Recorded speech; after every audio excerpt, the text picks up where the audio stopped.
Kani-kanina lang ay dumating dito sa San Jose National High School si DepEd Secretary Sonny Angara at Tacloban Mayor Alfred Romualdez.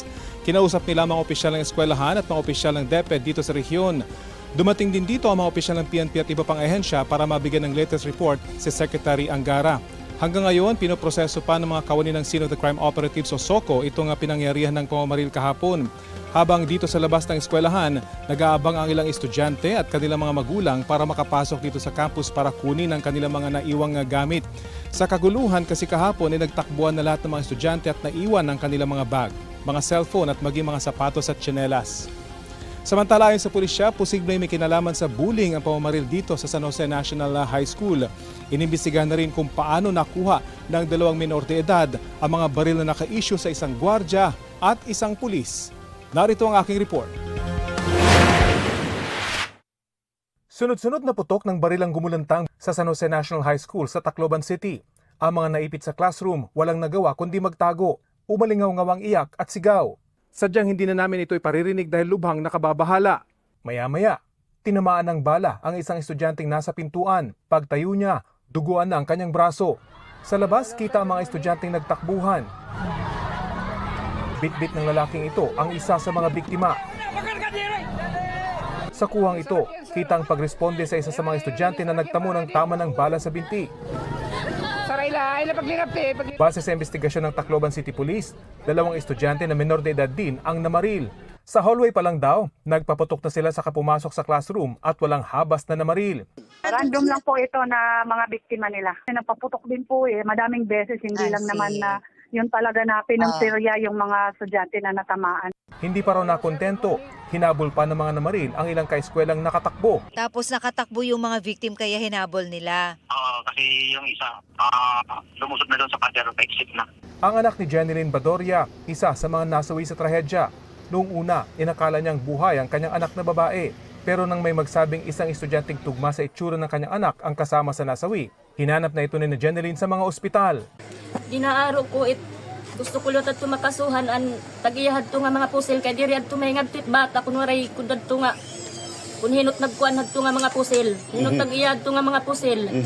Nahuli sa loob ng paaralan ang grade 9 student na 14 na taong gulang.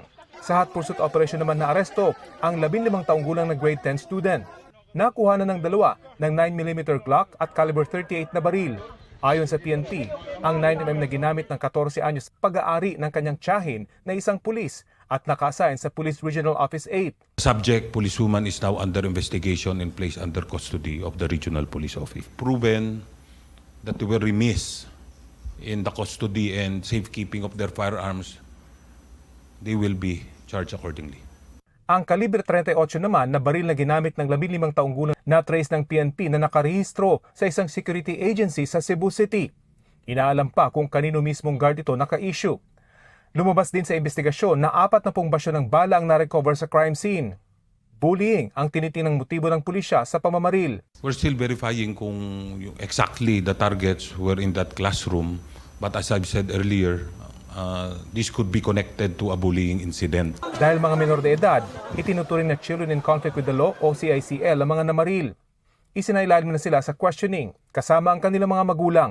Medyo nasa din sila, agitated din po sa nangyari sa ginawa nila. Nandito ang mga magulang, siyempre po umiiyak din po kahit mga lalaki po yan, mga minors din po kasi. Dinala rin sa ospital ang dalawa para isailalim sa medical examination at paraffin test. Bago ang pamamaril, ipinost pa ng dalawa ang litratong ito sa social media habang may hawak na mga baril. Hindi malinaw kung ito rin ang mga ginamit nila. Nakausap ng GMA News ang isang ina na ang dalawang anak ay nasa katabing kwarto lang kung saan namaril ang dalawang minor de edad. Kwento raw ng kanyang anak, nakamaskara ang isa sa mga namaril. Wala namang takip ang mukha ng isa pa. Yung mas bata po, nagmaskara daw, nag-face mask. Pero yung mas matanda na 15 years old, walang takip ang mukha. Wala pang pahayagang paaralan. Ayon sa PNP, kasama sa iimbestigahan ay kung may nagawa ba ang school authorities dahil dati na palang nagpo-post sa social media ng mga violenteng video at video ng pagpapaputok ng baril ang isa sa mga namaril. Ito ay very obviously red flags. So if you could, if the school authorities or anybody, we're not putting blame on anybody, but if anybody was able to monitor itong mga red flags na to, this could have been prevented. Ang Department of Education lubos daw na nababahala sa nangyari na kinukonsidera nilang high alert situation. Nakikipag-ugnayan na raw sila sa pulisya at school authorities para siguruhing ligtas ang school premises. Bilang tugon sa emotional toll ng trahedya, nakikipag-usap na rin sila sa mga ahensya ng gobyerno para magbigay ng medical assistance at psychosocial intervention sa mga apektadong estudyante at personnel. Ayon naman sa DSWD, nagbibigay ng psychosocial support at psychological first aid ang kanilang mga social workers sa mga naapektuhan. Sa isang pahayag, sinabi ng Department of Justice na nakipag-ugnayan na sila sa Office of the Regional Prosecutor ng Region 8 ukol sa insidente. Hahayaan daw ng DOJ ang law enforcement agencies at prosecutors na kompletuhin ang kanilang investigasyon bago sila maglabas ng karagdagang impormasyon. Iniutos naman ni Pangulong Bongbong Marcos ang malalimang investigasyon sa pamamaril. Ayon kay Palace Press Officer Undersecretary Claire Castro, ikinalulungkot ng Pangulo ang nangyari. Pinasisiguro rin daw ng Pangulo ang proteksyon at kaligtasan sa lahat ng lugar, opisina, establishmento, lalong-lalo na sa mga paaralan. Rafi Tima, nagbabalita para sa GMA News. Matapos yung nangyaring pamamaril kahapon ay nagsasagawa ngayon ng blessing ang isang pari dito sa may compound ng San Jose National High School. Umiikot sila ngayon dito sa lugar kung saan nangyari yung pamamaril. Kararating lang nila actually nung mataunan natin na umiikot sila ngayon dito para i-bless nga itong campus.